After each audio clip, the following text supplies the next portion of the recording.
Praise be Jesus Christ, now and forever. Most of you receive the Nugget on a Thursday, if all is well. This Thursday, as usual, the 17th of October, the Church celebrates a feast of a saint who's very important to me. He is actually my confirmation patron, but he should also be important to all Catholics. It's the feast of St. Ignatius of Antioch, the saintly bishop martyred in around 108 AD, ravaged to death by lions for the entertainment of bloodthirsty Roman crowds.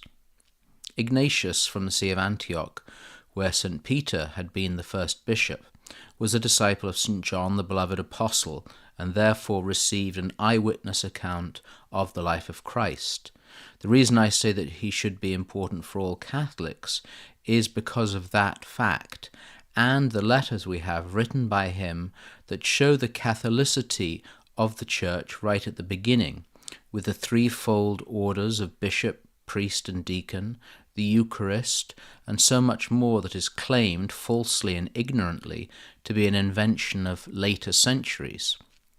I once heard an apparently educated gentleman, rather anti-Catholic I'm afraid, state with absolute certainty that the Catholic Church had invented the priesthood in the 15th century. Obviously he had never read the letters of St. Ignatius, written some 1300 years before. St. Ignatius was arrested by the Roman authorities and brought to Rome for his martyrdom. It was while en route that he wrote many of the letters we still have. I was particularly struck for this week's Nugget by one line in his letter to the church in Philadelphia, not of course the church in Philadelphia in the USA. Ignatius was in chains, roughly treated by his guards, knowing he was going to face torture and certain death. He writes, "I am clinging for refuge to the gospel message, as though to the incarnate Christ." I ask you to pause, as I often do, to meditate on that phrase. I am clinging for refuge to the gospel message, as though to the incarnate Christ. Think who has said it, knowing as he does what awaits him. Indeed, this is the purpose of meditation, to allow a thought or phrase or sentence to percolate and permeate.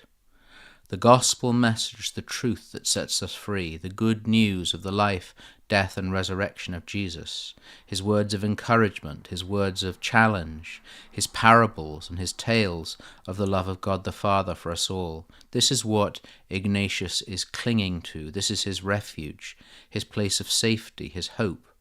What of that image?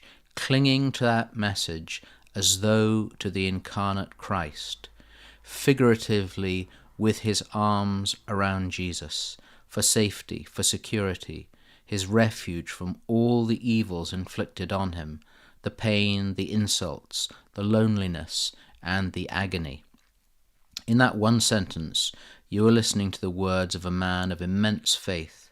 This is the faith, as St. Paul says, which conquers the world. This is why Jesus tells us constantly to not be afraid. Whatever you face, cling to the gospel message for refuge, as though to the incarnate Christ. Brethren, be sober, be vigilant, because your adversary the devil, like a roaring lion, walketh about, seeking whom he may devour.